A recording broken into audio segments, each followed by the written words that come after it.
창밖은 이미 짙은 남색으로 물들어 있었다. 거실의 커다란 통창 너머로 보이는 아파트 단지의 불빛들은 마치 바다 위에 떠있는 작은 부표들처럼 위태로워 보였다. 나는 낡은 안락의자에 깊숙이 몸을 파묻은 채 아무런 소리도 나지 않는 거실의 정적을 응시하고 있었다.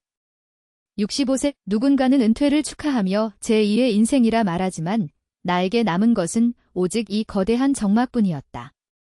아내가 떠난 지 벌써 2년이 흘렀다. 아내가 머물던 자리는 차갑게 식은 공기만이 채우고 있었다. 그녀가 생전에 아끼던 화분들은 이제 말라 비틀어진 흙덩이로 남았고 식탁 위에는 늘 1인분의 수저만이 놓여있다. 밥을 짓는 냄새, 보글보글 끓는 된장찌개의 소리, 그리고 여보, 이제 밥 먹어요 라며 나를 부르던 그나직한 목소리. 그 모든 것들이 이 집에서 증발해버린 듯 했다. 나는 습관적으로 거실 탁자 위에 놓인 낡은 앨범을 손끝으로 쓸어내렸다. 이 집, 이 아파트 한 채를 마련하기 위해 내가 보낸 세월이 주마등처럼 스쳐 지나갔다. 건설 현장에서의 먼지 낀 작업복, 늦은 밤까지 사무실을 지키던 형광등 불빛, 자식들 학원비를 마련하려 아내와 함께 도시락을 싸들고 다니던 그 고단했던 날들. 손마디는 굵어지고 피부는 거칠어졌지만 그 고생의 결과물이 바로 이 정적 속에 나를 품고 있는 이 집이었다. 집안의 공기는 무겁고 눅눅했다. 에어컨을 틀지 않았음에도 묘한 습기가 느껴지는 것은 아마도 내 마음의 습기 때문일 것이다.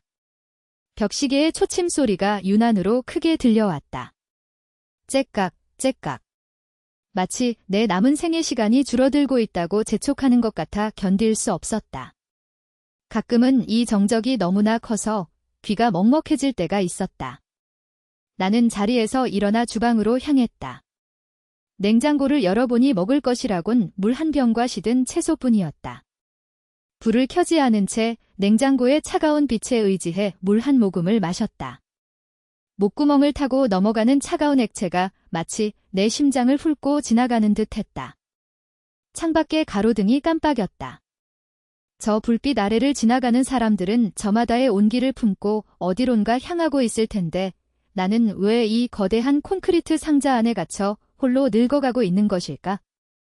은퇴 후의 삶이란 원래 이렇게 껍데기만 남은 상태를 견디는 과정인 것일까? 나는 어둠 속에서 가만히 내 손등을 내려다보았다. 검버섯이 피어난 손, 굽어버린 손가락. 이 손으로 일구어낸 것들이 이제는 나를 지켜주는 방패가 아니라 나를 옥죄는 족쇄처럼 느껴지는 밤이었다. 그때였다. 정적을 깨는 초인종 소리가 들렸다. 이 늦은 시간에 찾아올 사람이 누구란 말인가. 심장이 미세하게 떨렸다. 혹시나 아들이 아닐까, 아니면 아내의 소식이라도 들고 온 누군가가 아닐까 하는 신락 같은 기대와 불안이 동시에 엄습했다. 나는 무거운 몸을 이끌고 현관으로 향했다. 문 너머에서 들려오는 거친 숨소리가 나의 평온했던 고독을 뒤흔들고 있었다. 현관문을 열자 차가운 밤바람과 함께 아들의 얼굴이 나타났다. 아들은 헝클어진 머리에 초췌한 기색이 역력했다. 30대 중반의 아들, 내가 세상에서 가장 소중히 키워온 내 분신. 하지만 오늘 아들의 눈빛은 내가 알던 그 맑은 눈빛이 아니었다. 무언가에 쫓기는 듯한 죄책감과 갈망이 뒤섞인 탁한 눈빛이었다. 아버지, 밤늦게 죄송해요. 그런데 정말 급해서요. 아들은 신발도 제대로 벗지 못한 채 거실로 밀고 들어왔다. 아내의 영정사진이 놓인 거실을 보며 아들은 잠시 머뭇거리는 듯했으나 이내 서둘러 내 맞은편 소파에 앉았다. 나는 아들의 안색을 살피며 물었다. 무슨 일이냐? 얼굴이 왜 이 모양이야? 밥은 먹고 다니는 거냐? 내 물음에 아들은 대답 대신 고개를 떨구었다. 아들의 손가락이 불안하게 무릎을 톡톡 두드렸다. 나는 직감했다. 무언가 잘못되었다. 사업이 힘들다는 이야기는 몇 달 전부터 들려왔다. IT 벤처 기업을 차렸다고 기세등등하게 나설 때만 해도 나는 내 아들이 성공할 줄 알았다. 하지만 현실은 냉혹했다. 아버지, 이번에 투자 계약이 하나 들어왔는데 초기 자금이 너무 부족해요. 지금 이 고비만 넘기면 정말 다 됩니다. 이번에 놓치면 저 정말 끝이에요. 아들의 목소리가 떨렸다. 나는 찻잔을 만지작거리며 침묵했다. 아들은 말을 이어갔다. 이 아파트, 이걸 담보로 대출을 좀 받을 수 없을까요? 아버지는 이제 연금도 나오시고 이 집은 제가 나중에 물려받을 거잖아요. 지금 잠시만, 정말 잠시만 이용하게 해주세요. 금방 갚겠습니다. 정말입니다. 담보. 그 단어가 내 귓가를 때렸다. 내 평생의 피와 땀이 서린 이 집을 담보로 잡겠다고? 나는 눈을 감았다. 머릿속에서는 수만 가지 생각이 교차했다. 아들의 사업이 망하면 내 노후는 어떻게 되는가? 만약 대출을 못 갚으면 이 집은 어떻게 되는가? 하지만 눈앞의 아들은 금방이라도 쓰러질 것 같은 모습이었다. 자식의 고통을 외면할 수 있는 부모가 세상에 어디 있겠는가? 돈이 얼마나 필요한데? 내 물음에 아들의 눈에 희망의 빛이 아주 잠깐 스쳤다. 하지만 그 빛은 이내 무거운 죄책감에 덮였다. 큰 금액은 아니에요. 하지만 이 아파트 담보로 잡히면 일단 숨통은 트일 것 같습니다. 서류만 좀 준비해 주세요. 제가 아는 법무사 통해서 아주 깔끔하게 처리해 드릴게요. 아버지께 피해 안 가게 정말 약속드립니다. 아들은 내 손을 꽉 잡았다. 아들의 손은 차가웠고 떨리고 있었다. 나는 그 떨림이 두려움인지 아니면 욕망인지 구분할 수 없었다. 나는 결국 길게 한숨을 내쉬며 고개를 끄덕였다. 알았다. 일단 서류 가져와 봐라. 내가 검토는 해보마. 그 순간 아들의 얼굴에 번진 짧은 미소를 나는 보지 못했다. 나는 그저 자식이 겪는 풍파를 내가 막아줄 수 있다는 안도감에 취해 내 손에 쥐어질 도장이 어떤 결과를 초래할지 전혀 알지 못했다. 서류를 챙기겠다며 서둘러 일어나는 아들의 뒷모습을 보며 나는 왠지 모를 한기를 느꼈다. 며칠 뒤 아들의 방문은 혼자가 아니었다. 며느리와 딸까지 모두 모였다. 마치 약속이라도 한 듯 그들의 표정은 하나같이 비장하면서도 나를 압박하는 듯한 기운을 풍기고 있었다. 아버님, 저도 아버님 걱정돼서 그래요. 이번 일만 잘 되면 저희도 다 편해지잖아요. 며느리는 내 손을 부드럽게 잡으며 말했다. 그녀의 목소리는 상냥했지만 그 내용은 거부할 수 없는 명령처럼 들렸다.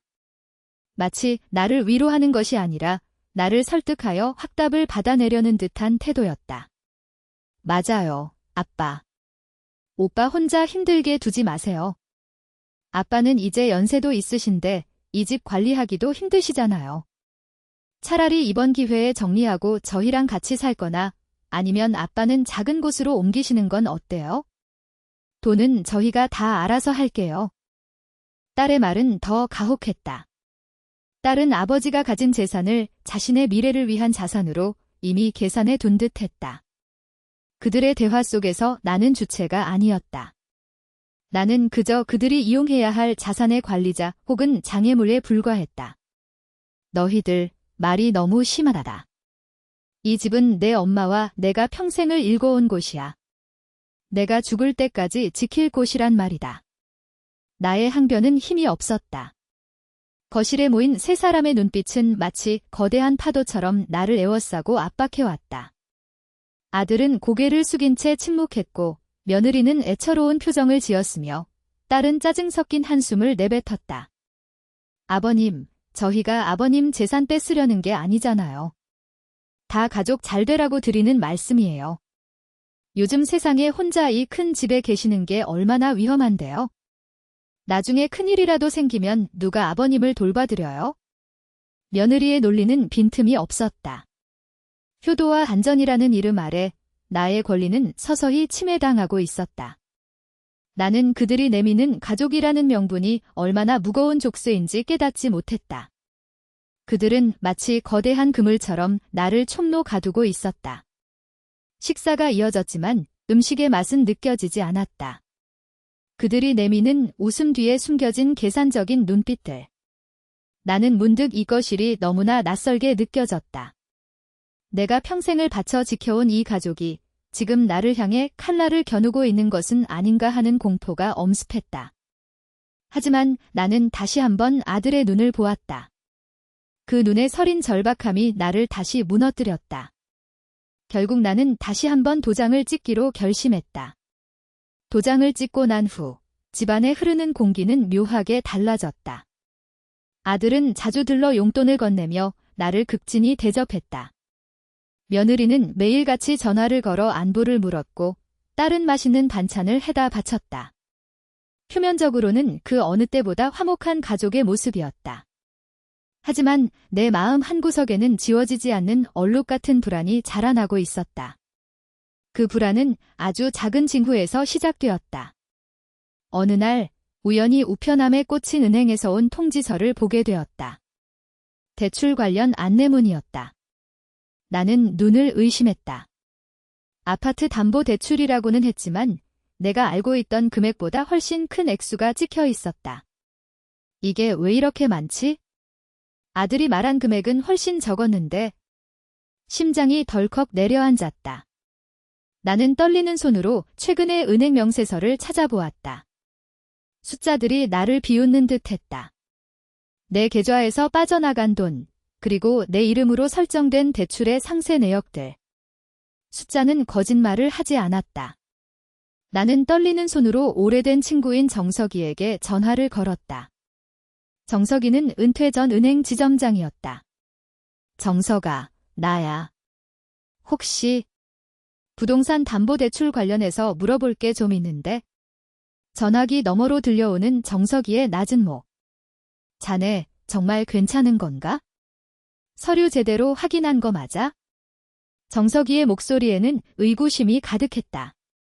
나는 아무 말도 하지 못했다. 전화를 끊고 나니 손이 덜덜 떨렸다. 나는 그날 밤 잠을 이룰 수 없었다. 어둠 속에서 나는 끊임없이 계산기를 두드려 보았다. 아들이 말한 사업 자금, 며느리가 말한 생활비 보조, 딸이 말한 노후 대책. 그 모든 것들이 이 거대한 대출금과 어떻게 연결되는 것인지 도무로 이해할 수 없었다. 창밖에 가로등 불빛이 유난히 차갑게 느껴졌다. 나는 거실 한가운데 서서 내가 믿어왔던 모든 것들이 모래성처럼 무너져 내리는 소리를 들었다. 내가 찍은 그 도장이 아들의 성공을 위한 열쇠가 아니라 나의 파멸을 위한 인장이 아니었을까? 불안은 이제 확신으로 변해가고 있었다. 나는 다음 날 아침 바로 법무사 사무실로 달려갔다. 예전에 아들이 말했던 그 법무사였다.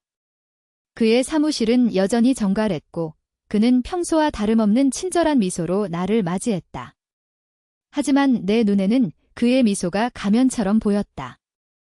김 법무사님, 부탁 좀 드립시다. 우리 아파트 담보대출 말고 다른 절차가 진행되고 있는지 좀 봐주세요. 제가 서류를 좀 잘못 본 것 같아서요. 그는 잠시 당황한 듯했으나 이내 안경을 고쳤으며 서류를 검토하기 시작했다. 나는 그가 서류를 넘기는 소리 하나하나에 심장이 조여오는 것을 느꼈다. 어르신, 이게 무슨 말씀이세요? 담보대출만 진행 중인 게 아니잖아요. 법무사의 입에서 나온 그 말은 내 가슴에 대못을 박았다. 그는 조심스럽게 그러나 명확하게 서류를 짚어주었다. 단순히 대출을 위한 설정이 아닙니다.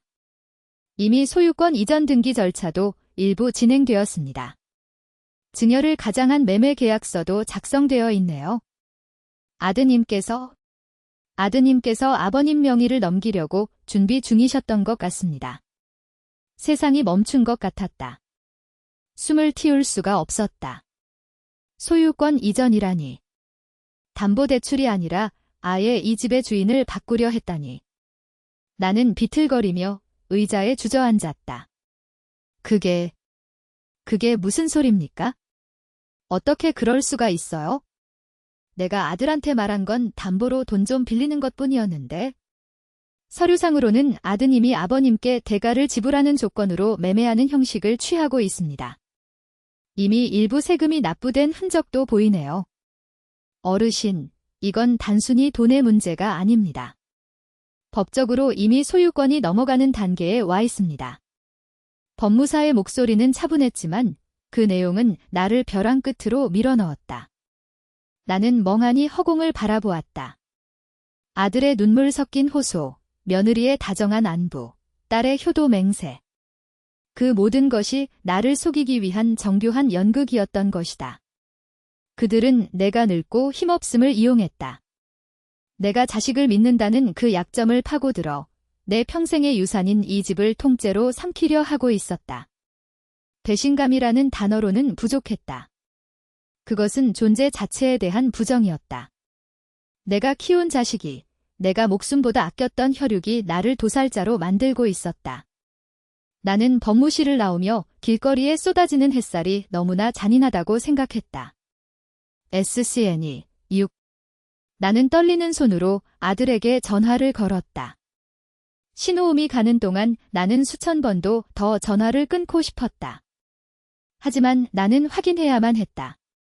이 모든 것이 나의 착각인지 아니면 그들의 잔인한 계획인지. 여보세요, 아버지.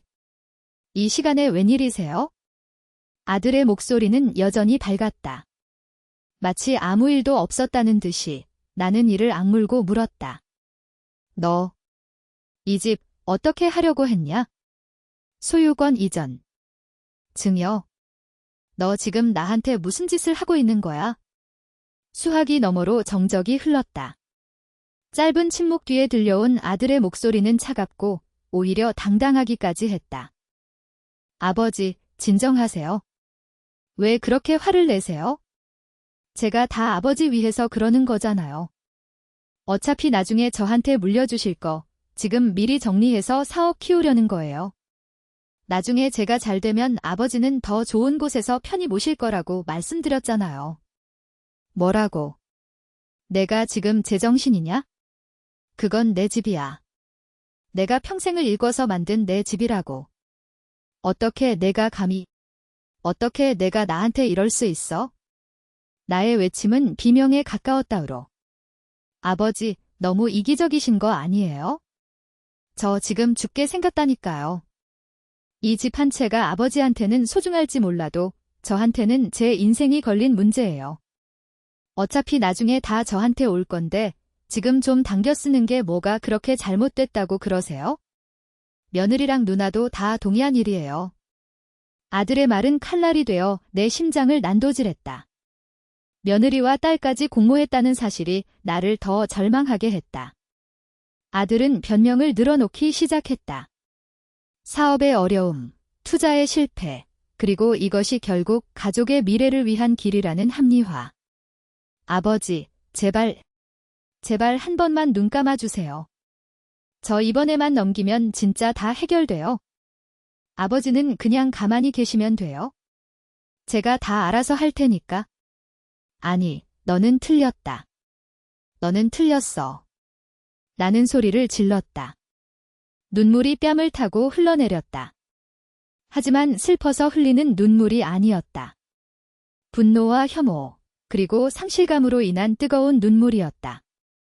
나는 전화를 끊어버렸다. 그리고 거실의 불을 모두 껐다.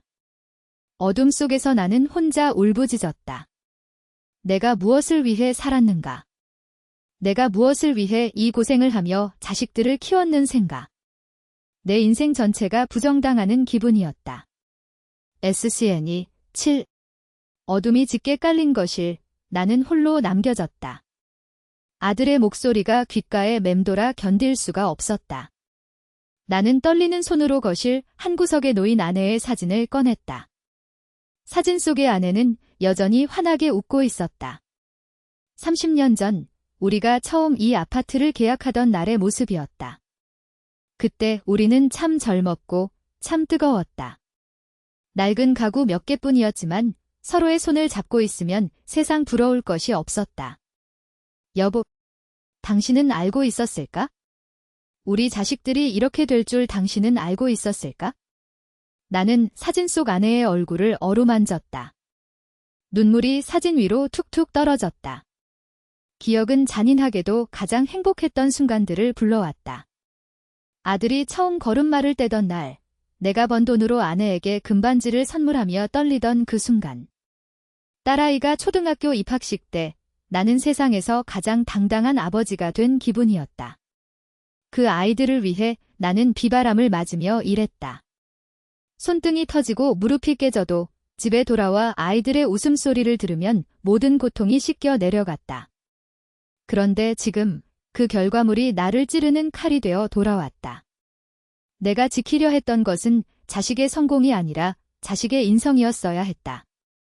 돈을 지키려 한 것이 아니라 자식의 양심을 지켜줬어야 했다. 밤은 길었고 고독은 끝이 없었다. 나는 아내의 사진을 가슴에 품고 한참을 웅크리고 있었다. 이 넓은 아파트에 나 혼자뿐이라는 사실이, 집이 이제는 더 이상 나의 안식처가 아니라는 사실이 나를 짓눌렀다. 나는 마치 껍데기만 남은 유령처럼 어둠 속을 떠돌았다. SCN이 8.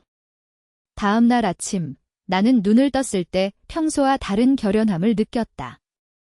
슬픔과 분노는 어느덧 차가운 이성으로 바뀌어 있었다. 나는 더 이상 피해자로 남지 않기로 했다.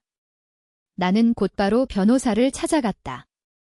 어제 갔던 법무사가 아닌 전문적인 소송을 수행할 수 있는 변호사였다. 사무실의 차가운 공기가 나를 깨웠다. 변호사님, 저는 이 집을 지키고 싶습니다. 그리고 제 아들이 저에게 저지른 이 부당한 행위를 바로잡고 싶습니다. 이건 단순한 재산 문제가 아닙니다. 제 존엄의 문제입니다. 변호사는 내 이야기를 묵묵히 들었다. 나는 아들이 진행하려 했던 모든 절차, 며느리와 딸의 개입, 그리고 내가 느꼈던 압박감을 상세히 설명했다. 증여를 가장한 매매 계약, 그리고 허위로 작성된 서류 등 충분히 다투볼 여지가 있습니다. 특히 아버님을 속여서 의사결정을 하게 만든 부분은 사기 또는 강박에 의한 의사표시, 취소 사유가 될 수 있습니다. 변호사의 말 한마디 한마디가 내 가슴에 확신을 심어주었다. 나는 법적인 조치를 의뢰했다. 부동산 가처분 신청, 그리고 소유권 이전 등기 말소 소송. 변호사 사무실을 나오며 나는 거울 속에 비친 나 자신을 보았다. 눈가는 휑했지만 눈빛만큼은 살아있었다. 나는 비겁하게 눈 감아주는 아버지가 되기를 거부했다. 자식이 잘못된 길로 가고 있다면 부모는 그 길을 막아 세워야 한다. 그것이 비록 자식과의 원수가 되는 길일지라도 그것이 진정으로 자식을 살리는 길이라 믿었다. 나는 이제 더 이상 흔들리지 않을 것이다. 이 집은 나의 역사이며 내가 살아온 삶의 증거다. 이를 지키는 것은 내 인생에 대한 마지막 예의다. SCN이 9. 일주일 뒤 아들이 찾아왔다. 이번에는 혼자가 아니었다. 며느리와 딸도 함께였다. 그들의 얼굴에는 당혹감과 분노가 서려 있었다. 아마도 내가 변호사를 선임했다는 소식을 들었을 것이다. 아들은 거실에 들어서자마자 나를 향해 소리를 질렀다. 아버지, 정말 이러셔야겠어요? 어떻게 자식한테 소송을 거실 수가 있어요? 이게 정말 아버지가 원하시는 거예요? 아들은 내 앞에 무릎을 꿇었다. 그의 눈에는 눈물이 고여 있었다. 제가 잘못했어요. 제가 정말 잘못했어요. 돈 때문에 눈이 멀어서 그랬어요. 제발, 제발 소송만은 취하해 주세요. 저 정말 죽을 것 같아요. 이번 일만 해결되면 다시는 이런 일 없을 거예요. 아버지, 제발요. 아들은 내 바짓가랑이를 붙잡고 통곡했다. 며느리는 옆에서 흐느끼며 나를 원망스러운 눈빛으로 바라보았고 딸은 고개를 돌린 채 침묵했다. 나는 무릎을 꿇은 아들을 내려다보았다. 한때는 이 작은 머리를 쓰다듬으며 세상에서 가장 행복한 아버지가 되었다고 믿었는데 지금 내 앞에 이 남자는 누구인가? 내가 알던 아들은 어디로 갔는가? 일어나라. 내 목소리는 낮고 무거웠다. 너는 지금 내 잘못을 뉘우치는 게 아니라 내 계획이 실패한 것을 후회하고 있는 거다. 내가 무릎을 꿇은 이유는 나에 대한 미안함 때문이 아니라 내가 잃게 될 재산이 두렵기 때문이 아니냐? 아들은 대답하지 못하고 어깨를 들썩이며 울었다. 내 며느리도 내 누나도 마찬가지다. 너희들은 나를 가족으로 본 게 아니라 이용해 먹기 좋은 돈주머니로 본 거야? 이 집을 지키는 건 내 재산을 지키는 게 아니다. 너희들의 그 비겁한 욕망으로부터 내 마지막 남은 인간으로서의 존엄을 지키는 것이다. 나는 아들의 손을 차갑게 뿌리쳤다. 아들은 바닥에 힘없이 쓰러졌다. 나는 그들의 눈물을 보지 않았다. 그 눈물 뒤에 숨겨진 탐욕을 보았다. 나는 그들을 용서할 수 없었다. 하지만 그들을 증오하며 내 인생을 낭비하고 싶지도 않았다. 나는 그저 그들에게 진실을 마주할 기회를 주었을 뿐이다. SCNE 시 모든 폭풍이 지나간 뒤 다시 집에는 정적이 찾아왔다. 소송은 진행 중이고 가족 간의 관계는 예전으로 돌아갈 수 없을 만큼 파편화되었다. 아들은 한동안 찾아오지 않았다. 며느리와 딸도 연락이 끊겼다. 나는 여전히 이 아파트에 혼자 살고 있다. 아파트의 가치는 예전과 다름없고 내 통장의 잔고도 변함이 없다. 하지만 예전의 그 정적과는 다르다. 예전의 정적은 공허함이었지만 지금의 정적은 단단한 결이다. 창밖으로 아침 해가 떠오르고 있었다. 황금빛 햇살이 거실 깊숙이 들어와 먼지 낀 가구들을 비추었다. 나는 창가에 서서 멀리 보이는 도시를 바라보았다. 사람들은 여전히 바쁘게 움직이고 세상은 아무 일 없었다는 듯 돌아간다. 나는 아들을 완전히 끊어내지는 않았다. 법적인 절차는 끝까지 진행할 것이다. 하지만 그가 진심으로 자신의 잘못을 깨닫고 사람으로서의 도리를 배울 수 있다면 언제든 다시 문을 열어줄 준비는 되어 있다. 다만 예전처럼 아무것도 모른 채 속아주는 아버지는 더 이상 없다. 나는 이제야 비로소 나 자신으로 살아가고 있다. 누군가의 아버지, 누군가의 남편이라는 역할극에서 벗어나 오롯이 나의 삶을 마주하고 있다. 늙어간다는 것은 상실의 과정이 아니라 불필요한 것들을 걷어내고 본질만을 남기는 과정임을 이제야 깨닫는다. 창가에 비친 내 얼굴은 주름지고 낡았지만 눈빛만큼은 맑다. 나는 차 한 잔을 따랐다. 따뜻한 온기가 손끝을 타고 전해졌다. 나는 이 온기를 소중히 여기며 다가올 또 다른 정적을 맞이할 준비가 되었다. 바람이 창문을 가볍게 흔들고 지나갔다. 나는 그 바람을 느끼며 아주 천천히 하지만 단단하게 나의 남은 생을 향해 걸어가기로 했다.